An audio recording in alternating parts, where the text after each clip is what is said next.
ये जो मुर्शिदाबाद का जो शुरुआत हुआ ये मुर्शिद कुली खां से हुआ और 1704 में जब मुर्शिद कुली खां आए थे तभी से शुरू हुआ था।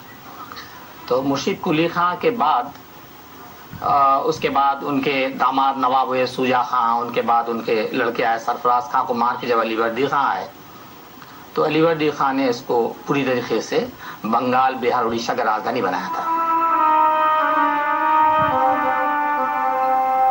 मुर्शिदाबाद कासिम बाजार के नजदीक था, जो कि गांगे व्यापार का मुख्य केंद्र था और शायद यही बात थी जिसे ध्यान में रखकर मुर्शिद कुली खां ने मुर्शिदाबाद को बंगाल, बिहार और उड़ीसा की राजधानी बना दिया।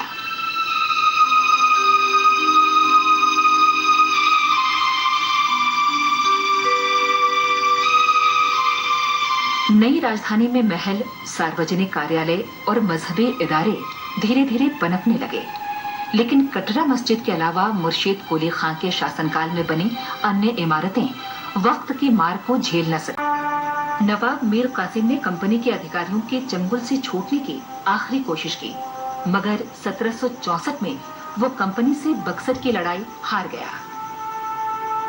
पलासी की लड़ाई से हासिल सैन्य नियंत्रण को उस वक्त वैधता प्राप्त हो गई, जब 1765 में शाह आलम ने बंगाल की दीवानी ईस्ट इंडिया कंपनी को सौंप दी।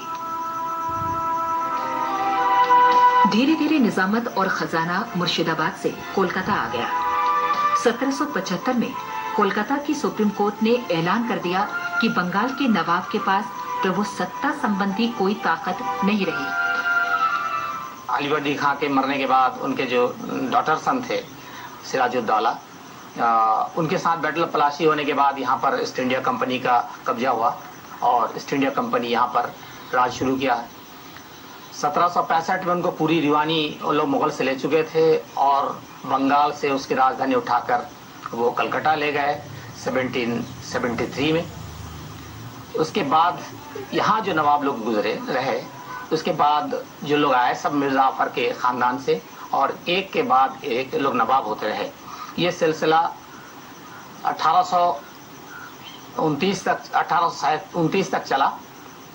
उस वक्त बंगाल, बिहार, उड़ीसा के नवाब थे नवाब नाजिम हुमायूं जहाँ मिर्जा जाफर के 5वें पुस्त में से थे, 5th जनरेशन में से थे। उन्होंने ये हज़ारदुआरी पैलेस को उन्होंने बनवाया था।